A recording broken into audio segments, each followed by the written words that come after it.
मुंबई सत्र न्यायालय ने गुरुवार को उद्धव ठाकरे और संजय राउत पर 2,000 रुपए का जुर्माना लगा दिया।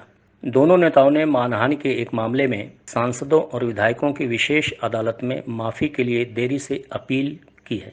न्यायालय ने उनके आवेदन को स्वीकार तो कर लिया, परंतु दोनों पर 2,000 रुपए का जुर्माना लगा दिया। उद्धव ठाकरे की अपनी एक शिवसेना पार्टी है, संजय राउत उसके प्रवक्ता हैं। उद्धव ठाकरे का अपना एक समाचार पत्र है जिसे सामना कहते हैं। संजय राउत इसके कार्यकारी संपादक हैं। सामना को शिवसेना पार्टी का मुखपत्र भी कहा जाता है। याचिकाकर्ता राहुल शेवाले मुख्यमंत्री एकनाथ शिंदे के नेतृत्व वाली शिवसेना के नेता हैं और बड़ा पोर्टफोलियो संभालते हैं। 29 दिसंबर 2022 को राहुल शेवाले का कराची में होटल रियल एस्टेट का व्यवसाय शीर्षक से सामना के मराठी और हिंदी दोनों संस्करणों में एक लेख प्रकाशित हुआ था। लेख पर आपत्ति जताते हुए राहुल शेवाले ने दावा किया था कि यह उनकी सार्वजनिक छवि को खराब करने के लिए उनके खिलाफ झूठे आरोप लगाकर उनकी प्रतिष्ठा और राजनीतिक कैरियर को नुकसान पहुंचाने का एक निराधार प्रयास है। उन्होंने लेख को मनगढ़ंत कहानी, किसी भी गुण से रहित तथा प्रतिशोधी पत्रकारिता का उत्कृष्ट उदाहरण बताया था। इसके लिए राहुल शेवाले ने भारतीय दंड संहिता की धारा 500 के तहत मुंबई के मजगांव मजिस्ट्रेट अदालत में उद्धव ठाकरे और संजय राउत के खिलाफ केस दायर कर दिया था। समाचार के दावे में सबूत न दे पाने पर मजिस्ट्रेट अदालत ने उद्धव ठाकरे और संजय राउत को दोषी पाया था। उन्हें मामले से मुक्त करने से इनकार कर दिया था। मजिस्ट्रेट ने पिछले साल 26 अक्टूबर 2023 को दोनों पत्रकारों के खिलाफ आदेश पारित किया था।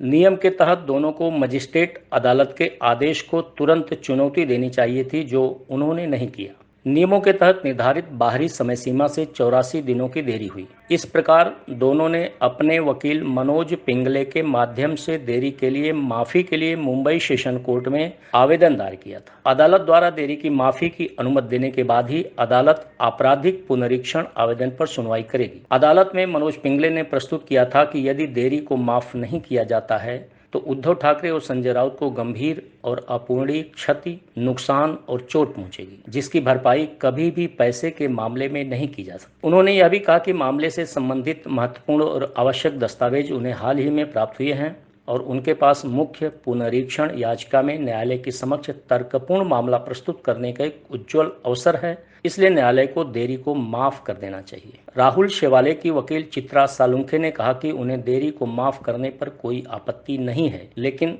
दोनों पर जुर्माना लगाया जाना चाहिए। जबकि मुख्य लोक अभियोजक जयसिंह देसाई ने आवेदन का विरोध करते हुए दावा किया कि याचिकाकर्ताओं द्वारा उठाए गए आधार अस्पष्ट हैं। आवेदन को स्वीकार करते हुए स्पेशल जज आर्यन रोकड़े ने कहा, यह अच्छी तरह से स्थापित है कि देरी के लिए माफी के आवेदन पर निर्णय लेते समय न्यायालय का दृष्टिकोण उदार होना चाहिए। उद्धव ठाकरे और संजय राउत द्वारा दिए गए स्पष्टीकरण से यह देखा गया है कि देरी जानबूझकर नहीं की गई है। ऐसा कोई प्रतिवाद नहीं है जो याचिकाकर्ताओं के साथ संभावना में प्रतिस्पर्धा करता हो। इसलिए मेरा विचार है कि याचिकाकर्ताओं ने देरी के लिए माफी के लिए पर्याप्त कारण दिखाए हैं। दलीलों को सुनने के बाद न्यायाधीश आर्यन रोकड़े ने कहा, यदि पुनरीक्षण दाखिल करने में देरी को माफ नहीं किया जाता है तो पुनरीक्षण दाखिल करने का मूल उद्देश्य ही विफल हो जाएगा और इसके साथ ही न्यायालय जल्द ही उद्धव ठाकरे और संजय राउत द्वारा दायर पुनरीक्षण याचिका पर सुनवाई करेगा। परंतु न्यायाधीश ने दोनों पर 2,000 रुपए का जुर्माना लगा दिया। उद्धव ठाकरे और संजय राउत को यह राशि 10 दिन के अंदर याचिकाकर्ता राहुल शेवाले को देनी होगी।